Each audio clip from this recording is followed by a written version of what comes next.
বাড়ির ওই অপমানজনক পরিবেশ থেকে জঙ্গলের এই নদীটাই বেশি শ্রেয়। বাড়িতে গেলে শুধু অপমান ছাড়া আর তো কিছু জোটে না আমার কপালে। কেন বিধাতা, কেন তুমি আমাকে এরকম ভাবে বানালে? আমার জন্য যে আমার পরিবারের মান সম্মান শেষ হয়ে যাচ্ছে। মনে হয় কয়েকবার এসে পাত্রপক্ষ আমাকে দেখে মুখ ঘুরিয়ে নিয়েছে। আমাকে তুমি তুলে নাও বিধাতা, তুমি তুলে নাও, না হলে তুমি আমার মৃত্যু দাও। আমি যেন এই পৃথিবী ছেড়ে আকাশের তারা হয়ে যাই, সেই ব্যবস্থাই তুমি করো। আর আমার ভালো লাগে না বিধাতা, আর আমার ভালো লাগে না। রূপ সৌন্দর্য ছাড়া মেয়েদের জীবন যে এত কষ্টের, আমি যদি না জন্মাতাম তাহলে বুঝতেই পারতাম না। পরিবারে না তাদের কোনো দাম আছে, না সমাজে। মা, ও মা, তুমি কি এরকম কালিঝুলি মেয়ের জন্ম দিয়েছিলে যার জন্য আমাদের সবার কপাল পড়ল? জন্মের সময় যখন দেখেছিলে যে ও একটা কালো মেয়ে, তখন ওকে মেরে ফেললেই তো হতো। আর বলিস না মা, আমার যে কি কপাল। না হলে দেখ, তুই কত সুন্দরী, আর তুই ওর থেকে বয়সে অনেক ছোট। আবার তোর বিয়ে হয়ে গেল অনেক ধনী পরিবারের, আর ও বড় হওয়া সত্ত্বেও কেউ তাকে পছন্দই করে না। মনে হয় 50টার উপর পাত্রপক্ষ এসে দেখে গেছে ওকে, কেউ তাকে পছন্দ করে না। আমাকে তো প্রথম দেখাতেই তিনি আমাকে ভালোবেসে বিয়ে করেছিলেন। আমারে তো পাত্রপক্ষ বদলাতে হয়নি। শোনো মা, আর একটা পাত্রের সন্ধান এসেছে, তারা নাকি আগামীকাল দেখতে আসবে ওকে। তোকে একটা কথা বলি আমি, ওকে একটু সুন্দর করে সাজিয়ে দিস তো। না হলে এইবার যদি পাত্রপক্ষ হাতছাড়া হয়ে যায়, আর কোনো দিন মনে হয় না ওর বিয়ে হবে।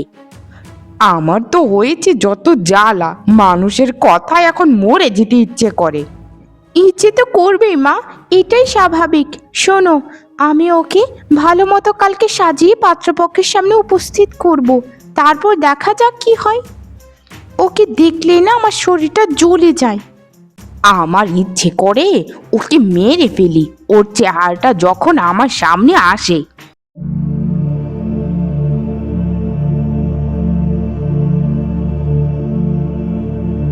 শোন দিদি, আগামীকালকেও তোকে পাত্রপক্ষ আবারও দেখতে আসবে। এই লাল শাড়িটা পরে তুই কালকে ভালো মতো মুখে স্নো পাউডার মেখে পাত্রপক্ষের সামনে উপস্থিত হবি।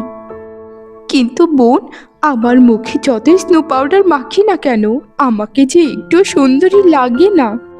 মুখটা আরো অনেক খারাপ দেখা যায়, কালো দেখা যায়। আমি এগুলো করতে পারবো না। আমি যেমন আছি তেমন যদি পাত্রপক্ষের পছন্দ হয়, তাহলেই আমি বিয়েতে রাজি হব। আহা হা হা হা হা, পাতিলের কালির কি কথার ছিরি দেখো। তুই নিজেকে কি মনে করিস রে, কি মনে করিস? তোর মতো এরকম কালো মেয়েকে এভাবে দেখিয়ে কেউ পছন্দ করে নিয়ে যাবে? কম করে হলেও 1 কোটি টাকা যৌতুক তো চাইবেই। কতগুলো টাকা জীবনে স্বপ্নে দেখেছিস, আবার বড় বড় কথা বলছিস? আমার বিয়ে নিয়ে তোদের এত সমস্যা কিসের বলতো? আমাকে যখন কেউ পছন্দ করে না, আমি জীবনে বিয়ে করব না, তাহলেই তো হয়ে যায়।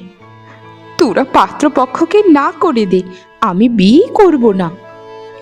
এমনি তো মা কিছুদিন ধরে ঘর থেকে বেরোতে পারে না, আবার ঘরে থাকবে কুমারী হয়ে, তাই না?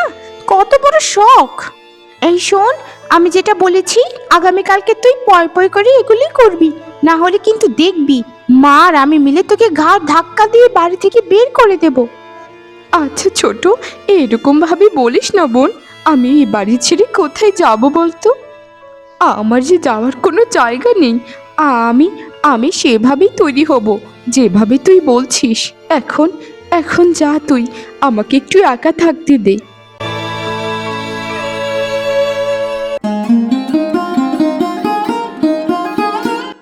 যান যান, আপনারা মেয়েকে নিয়ে আসুন। আমাদের আবার একটু তাড়া আছে তো, মেয়েটাকে দেখে আমাদের আবার বাড়ি ফিরতে হবে। এ কি বলছেন মাসিমা? মেয়ে তো আপনাদের সামনেই দাঁড়িয়ে আছে, কেন দেখতে পাচ্ছেন না নাকি? এটাই তো পাত্রী আপনাদের। ওরে বাবা রে বাবা, এটা আবার কেমন ধরনের মেয়ে? এ তো পাতিলের কালির থেকেও কালো। আমার ছেলেটাকে দেখেছেন? আমার ছেলেটা এত সুদর্শন, তার সাথে কি এরকম একটা কালো ঝুলি মেয়ে মানায়? না না না না না বাপু, এই বিয়ে কোনো দিন সম্ভব নয়। আমাদের বিদায় দিন, আমরা উঠি। আপনারা তো বলেছিলেন যে মেয়ে দেখতে একটু শ্যামলা, কিন্তু এ তো কালোর থেকেও কালো। মা, তুমি যাই বলো না কেন, আমার মেয়েকে খুবই পছন্দ হয়েছে। রূপ দিয়ে কিছু হয় না মা, সব কিছুই গুণের উপর নির্ভর করে। আমি ওর কথা অনেক জায়গায় শুনেছি, সে খুবই ভালো মেয়ে। আমি ওকেই বিয়ে করব মা। তোর কি মাথা টাথা খারাপ হয়ে গেছে নাকি? এগুলো তুই কি বলছিস রে? শোন বাবা, তোকে একটা কথা বলি, এই মেয়েকে নিয়ে না সমাজেই বেরোতে পারবি না। মানুষজন তোকে তখন ছি ছি করবে। আমি আমি চাই না এই মেয়ে আমার বাড়িতে গিয়ে উঠুক। চল বাবা, বলছি চল, এখানে আর এক মুহূর্ত থাকবো না। আসলে আসলে মাসিমা, আমি দেখতে এরকমই। আমার জন্য যদি আপনি মনে কষ্ট পেয়ে থাকেন, তাহলে আমাকে ক্ষমা করে দেবেন। আমি কখনোই চাইনি যে কারো মনে কষ্ট দিতে। আমি আমি বিয়ে করব না, জীবনে বিয়ে করব না। পাত্রপক্ষকে শুধু যেতে দে, তারপর তোকে দেখাচ্ছি মজা। এই নিয়ে 51টা বিয়ে তোর ভাঙলো, আর তোকে সুযোগ দেওয়া যাবে না। শুধু অপেক্ষা কর। তোর জন্য পাড়াগায় আমাদের বদনাম হচ্ছে। শোন, তোকে আর এই বাড়িতে আমরা রাখতে পারবো না। তুই এখনই বাড়ি ছেড়ে চলে যা। আমার সাথে এরকমটা করিস না তোরা। আমাকে আমাকে বাড়িতে থাকতে দে। আমি কোথায় যাব বল, কোথায় যাব?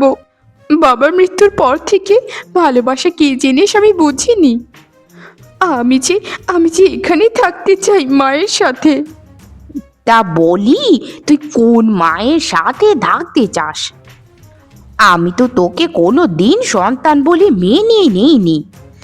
আমার ঘর থেকে এরকম একটা কালী মেয়ের জন্ম হবে, সেটা যদি আমি আগে জানতাম, তাহলে তোকে কোনদিন জন্মই দিতাম না। সব থেকে বড় ভুল করেছি তোকে জন্মের সময় গলা টিপে না মেরে। হ্যাঁ মা, তখন মেরেই ফেলতে, তাহলে আর তোমাদের এত সমস্যা ঝামেলা পোহাতে হতো না। আমার জন্য তোমাদের কত বদনাম হচ্ছে। না হলে আমার ছোট বোনের বিয়ে হয়ে গেছে, কিন্তু আমার এখনো হয়নি। এটা কি তোমাদের জন্য মৃত্যু সম বদনাম নয়? অনেক কষ্ট পেয়েছো তোমরা, আর তোমাদেরকে আমি কষ্ট দেব না।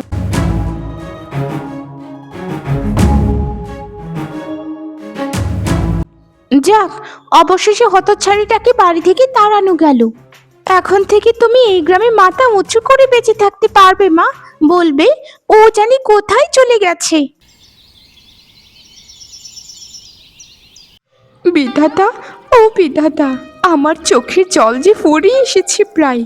আমাকে দেখে কি তোমার একটুও মায়া লাগে না?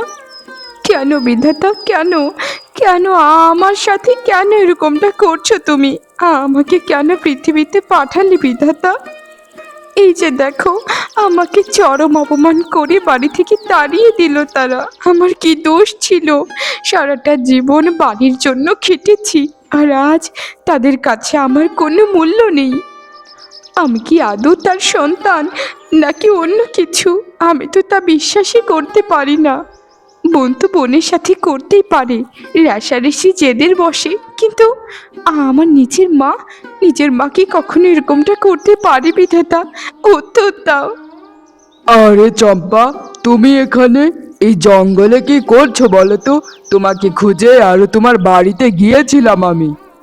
কি হয়েছে তোমার চম্পা? এভাবে তুমি কান্নাকাটি কেন করছো? আপনি আপনি এখানে কি করে এলেন? আর বাড়িতে গিয়ে বোঝেননি আমি কেন কান্না করছি? আমার মার বোন কি বলেছি আমার নামে, বলুন? ওরা বলেছে তুমি নাকি পালিয়ে চলে গেছো বাড়ি থেকে। আমি আরো খুবই মনে কষ্ট পেয়েছি।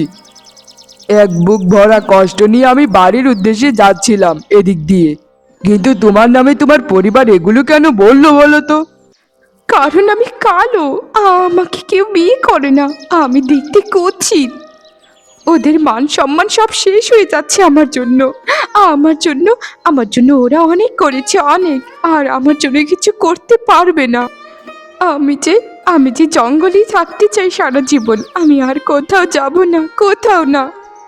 আমি যে তোমাকে প্রথম দেখাতে ভালোবেসে ফেলেছিলাম চম্পা, তোমাকে এভাবে আমি কখনোই কষ্ট পেতে দেব না। তোমাকে আমি কথা দিচ্ছি, তোমাকে সারা জীবন আমি সুখে রাখবো। চলো এখন, আমি তোমাকে এখনই বিয়ে করে তারপর বাড়িতে নিয়ে যাব।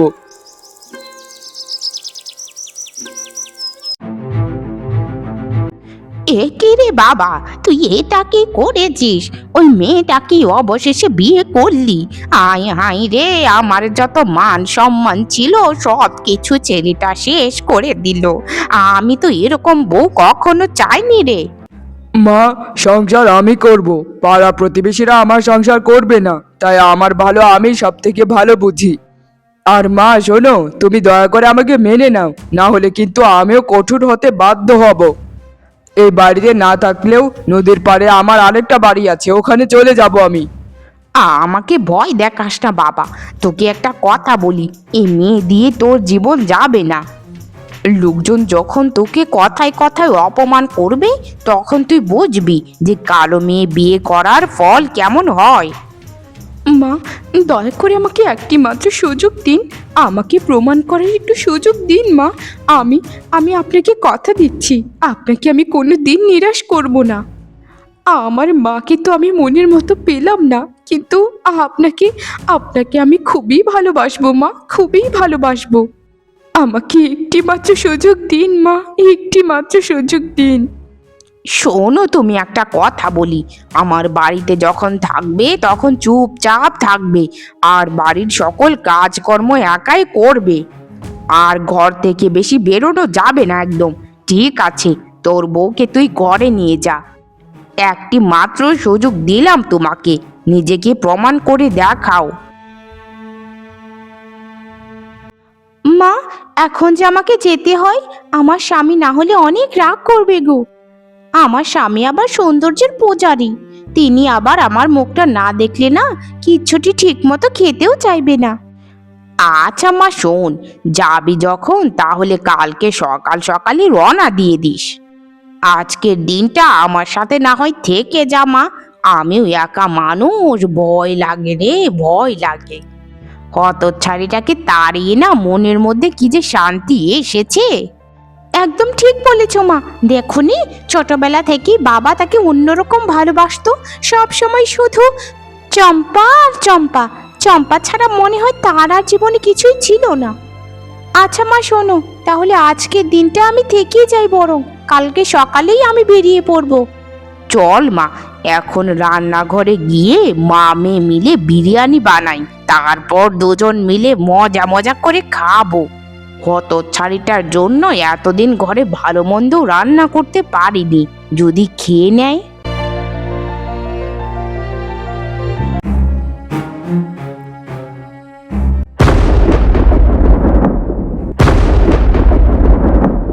ও মা, ও মা, এ কি তোমার সাথে, এ কি? আমি আমি তাহলে কি? আর ওর ওর গলায় এসব গয়না গয়না, এগুলো কি বলো আমায়? কেন বুঝতে পারছো না যে আমি আমার স্বামীর নতুন বউ? আমার স্বামী আমাকে 10 জন সাক্ষী রেখে বিয়ে করেছে, বুঝেছো? আমি এখন থেকে এই বাড়িতেই থাকবো। তুমি আমার স্বামীর বড় বউ না? আহ, কি রূপ! মানুষ তো কত কিছু বলেছে। গিন্নি, তুমি তো জানোই আমি সৌন্দর্যের খুবই পূজা করি। তোমার থেকেও আমার দ্বিতীয় স্ত্রী অনেক বেশি সুন্দরী, তাই ওকে আমি বিয়ে করে ঘরে নিয়ে এসেছি। যদি তোমার মনে হয় যে তুমি এই সংসার করবে তাহলে করতেও পারো, আর যদি চাও যে করবে না তাহলে করা লাগবে না। এসব কি বলছোটা কি তুমি? আমার আমার 5 বছরের একটা বিয়ের সম্পর্ক, সে সম্পর্ক তুমি ভেঙে দিতে চাচ্ছ? আমি এই বিয়ে মানি না, ওকে এখনই বাড়ি থেকে তাড়িয়ে দাও, আমি এই বিয়ে কখনোই মানি না। এই শোন হতচ্ছাড়ি, তোকে একটা কথা বলি, তুই ওরকম জমিদারের ঘরের কোনো মেয়ে নোস যে তোর আমার পায়ে ধরে থাকতে হবে। তোর সৌন্দর্য দেখে আমি তোকে বিয়ে করেছিলাম, এখন তোর থেকেও ভালো একটা মেয়ে পেয়েছি তাই তাকেও বিয়ে করেছি। এই বাড়িতে থাকতে গেলে চুপচাপ থাকবি, না হলে বেরিয়ে যা। ও আচ্ছা, তাহলে তুমি আমাকে কোনদিন ভালোই বাসোনি, তুমি আমার সৌন্দর্যটাকে ভালোবেসেছো। এখন বুঝতে পারছি, না হলে তুমি কখনোই আরেকটা বিয়ে করতে পারতে না। হায় বিধাতা, আমার কি হলো? তোমার যা রূপ, মনে তো হচ্ছে কোনো চাকরানি হবারই যোগ্য। এখন থেকে এই বাড়ির সব কাজ তুমি একাই করবে, বুঝেছো?